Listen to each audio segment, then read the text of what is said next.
నేను ఉండేదాన్ని. ఎందుకంటే ఈ ఒక్క ముక్క చెప్పాలి. ఎందుకంటే ఈ ఎన్డీఏ గవర్నమెంట్ కానీ తెలుగుదేశం పార్టీ గవర్నమెంట్ కానీ ఒక సామాన్యులను తీసుకొచ్చి శాసనసభలో కూర్చోబెట్టి శాసనాలు తీర్చిదిద్దే విషయంలో ముందు కూర్చోబెడుతున్నారన్న విషయాన్ని తెలియజెప్పడానికి ఒక విషయం చెప్పాలి. 2004లో నేను టీచర్గా నర్సీపట్నంలో పనిచేస్తున్నా.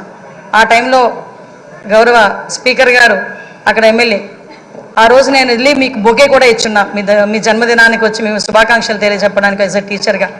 మళ్ళీ ఈరోజు ఇక్కడ కూర్చొని ఒక శాసనసభలో ఒక మంత్రిగా ఒక స్పీకర్గా మీకు ధన్యవాదాలు తెలియజేసుకునే ఒక మంచి అవకాశం ఇచ్చినందుకు తెలుగుదేశం పార్టీ అధినేతగా చంద్రబాబు నాయుడు గారికి అందరి తరపున నేను ధన్యవాదాలు నమస్కారాలు తెలియజేసుకోవాలి.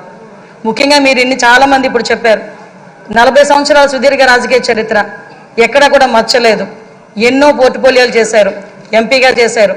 అతి ముఖ్యంగా ఒక సామాన్యుడికి అతి దగ్గరగా ఉండి కార్యకర్తకి భరోసాగా నిలబడి అయ్యన్న పాత్రుడు అంటే ఒక బ్రాండ్గా నిల్చున్న వ్యక్తి మీరు.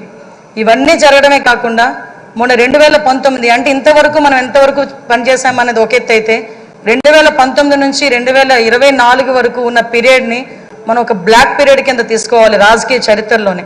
ఎందుకనంటే ఒక శాసనసభ నడిపించడం చేత కాదు, ఒక అడ్మినిస్ట్రేషన్ చేయడం చేత కాక ఒక నియంత పరిపాలనలో ఆంధ్రప్రదేశ్ రాష్ట్రం అట్టడుగుపోయిందన్న సంగతి మనందరికీ తెలుసు. చాలా సందర్భాల్లో తమరితో కూర్చునేటప్పుడు కూడా నేను ఇన్ని సంవత్సరాలు రాజకీయంలో ఉన్నాను కానీ ఇలాంటి ముఖ్యమంత్రిని చూడలేదు అని ఒక్కొక్క సందర్భంలో మీరు మీ భాషలో చెప్పిన సందర్భాన్ని కూడా ఇక్కడ గుర్తు చేసుకోవాలి.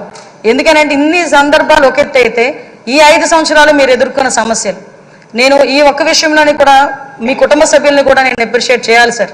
ఎందుకంటే 40 సంవత్సరాల రాజకీయ చరిత్రలో మీరు ఎక్కడా కూడా ఒక మచ్చ లేకుండా మీ రాజకీయ ప్రస్థానం మీరు వెళ్తున్నారంటే అక్కడ మీ సతీమణిగా ఉన్న పద్మావతమ్మ కానీ మీ కుమార్